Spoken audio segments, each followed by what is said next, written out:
talk about what's happening in the United States, where the Democrats, I think, should change their name to Dems for DEI.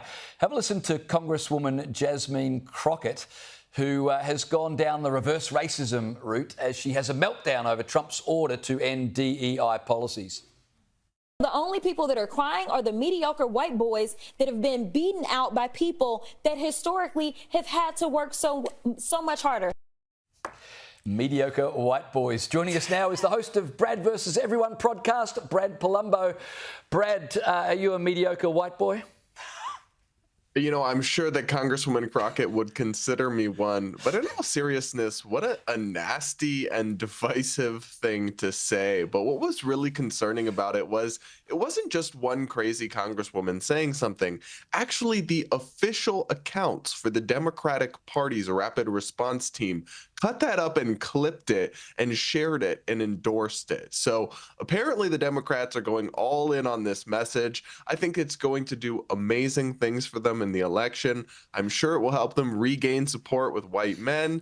Now, look, it honestly seems that when it comes to DEI and a lot of this stuff, they are not learning the lesson of Trump's victory, and they're doubling down on the identity politics. I mean, they had everything from the non-binary representation at the DNC to this and so many other things where they seem to be clinging to the kind of stuff that's made their brand radioactive with a lot of people because they don't understand the issue people have with DEI, and then they constantly stigmatize and insult anyone who dares disagree with their infinite wisdom. How's that working out for them?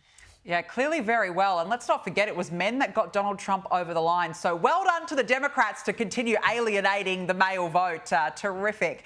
Now, look, Donald Trump has revealed he will not be deporting Prince Harry from America, despite questions, of course, about how he secured his visa due to his past drug use.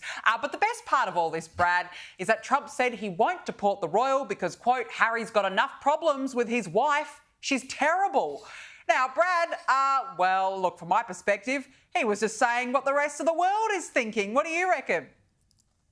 Zero lies detected. I mean, it's funny because Trump is such an immigration hardliner, but even he has a soft spot for Prince Harry because he has to deal with Meghan.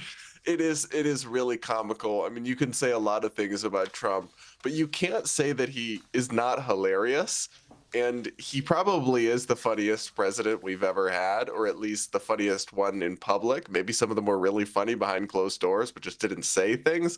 What a wild thing to say, but he's not wrong. And I don't necessarily think that Prince Harry poses a safety threat to Americans. So if Trump decides to take it easy on him, I guess I won't mind. More content for us to laugh at. Yeah, I'd say the only safety threat is to Harry, and that certainly seems to be what Trump is insinuating. Speaking of Trump, Brad, he's ordered the Secret Service to provide him with every bit of information about his two would-be assassins. I'm just curious about this, that so long after those assassination attempts, and there's nothing more serious than the attempt to kill a Republican presidential nominee, but we still don't have all the details. Can you explain to me, as an American, why is it that Trump is having to basically lobby the Secret Service to give us all the details? Well, I think there's been a total lack of curiosity from the mainstream media in terms of demanding these details and reporting on them in depth. I do wonder if we'd seen the same kind of thing towards a President Obama or Biden or Kamala Harris, I would have been equally horrified because, like you said, that kind of thing just has no place in politics in a civilized country. But I think we'd still be hearing about it every single day, even months later, whereas it's kind of just fallen off the radar and people have moved on to other things.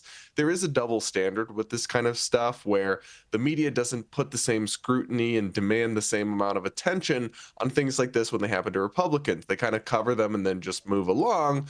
But when they happen to Democrats, they kind of milk them for all that it's worth. So I put part of the blame for what you're describing on the genuine lack of curiosity from the American press about this stuff. You really would have thought that it would have gotten much more attention and scrutiny by now, but they took their foot off the gas, and so we still don't know nearly as much as we should. I mean, it's such a shame that, this is very serious. 2 assassination attempts. You'd think that there would be curiosity. It's bizarre that it's not. Now, look, we have to ask you about this, Brad, because this week you took on the lefties over at CNN, and we've loved watching you on CNN here. You took them to task. Let's have a look. Terrorizing Americans. It's not terrorizing to get an offer. You want the tiny violin out for the people being offered 8 months of paid vacation. You may not care about Tell that to Americans who can't afford groceries. 8 months of paid vacation. What does that have nothing to do with it. For me, because these people buy groceries too, because they are Americans who buy groceries. And they're very well paid. Their job. And they work for taxpayers. Oh, Brad, tell us, what was it like over at the Liberal Network? You made your grand appearance. How was it? Well, it was going into the lion's den. It was quite the experience. I worry we live in different realities, and I do think I live in a different reality than some of my panelists on the left side of the aisle, because they genuinely think Trump is terrorizing federal employees. That's the word they used, by offering them the chance, if they want, to resign and get 8 months paid severance. That is a very generous package. It is not even a termination or anything like that. So I just find that absurd.